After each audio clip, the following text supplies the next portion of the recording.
Why doesn't a dying community concern you? What maybe? Okay. So it does concern me. And I don't know if you guys can hear me. I hope you can still hear me.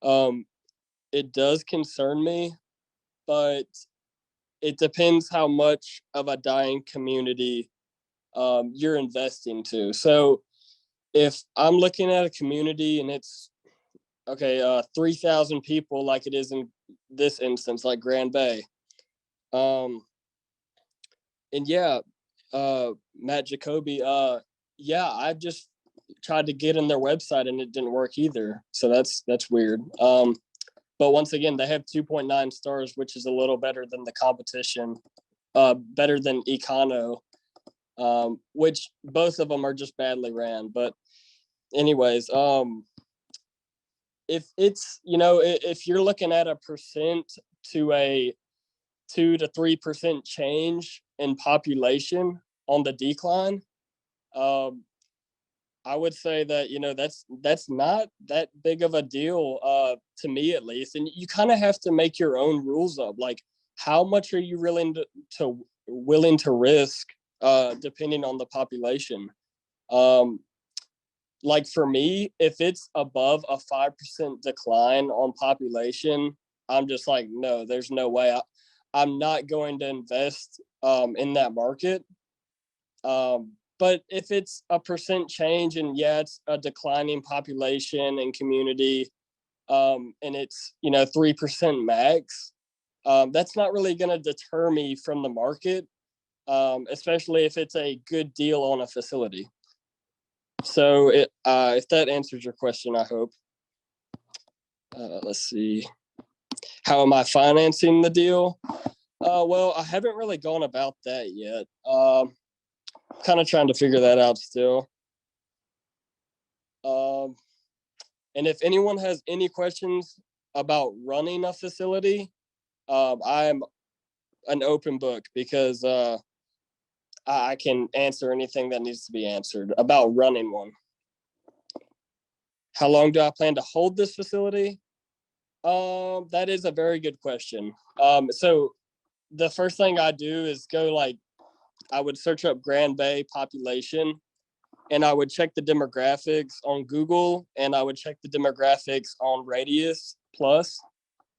And it would kind of depend if I think it's going to all of a sudden hit a very big population decrease. Like if I think in the future that people are going to move out of Grand Bay, then maybe I hold it for a couple years, get it up to full, do a little bit of maintenance here or there, and then I can sell it. I mean, it's kind of, you have to kind of make rules for yourself on what you're willing to invest in and what you're not.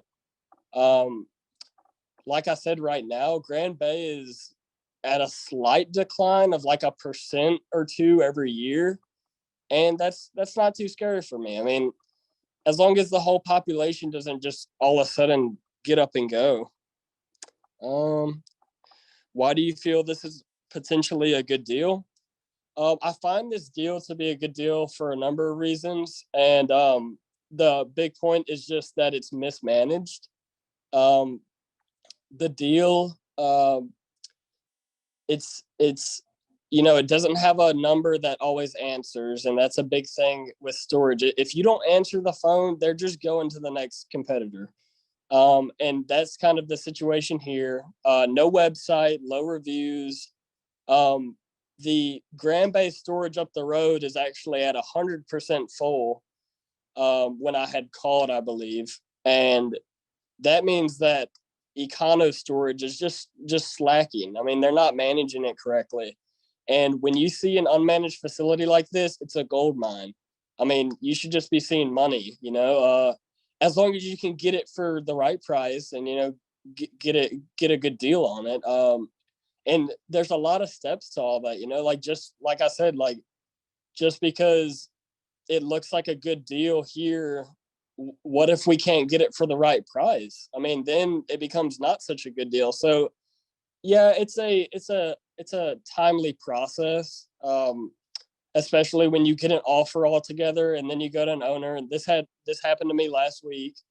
I got an offer together, presented it to an owner, and he basically just said no. Like, I'm not taking that. Like, you're like $200,000 lower than what I wanted, and that's okay. You be very polite, and you say, just keep me on your radar if you want to sell, and you kind of just move on to the next deal. You don't let that bring you down, though, because it's hard setting up a deal, and then it's hard getting a right offer to an owner as well.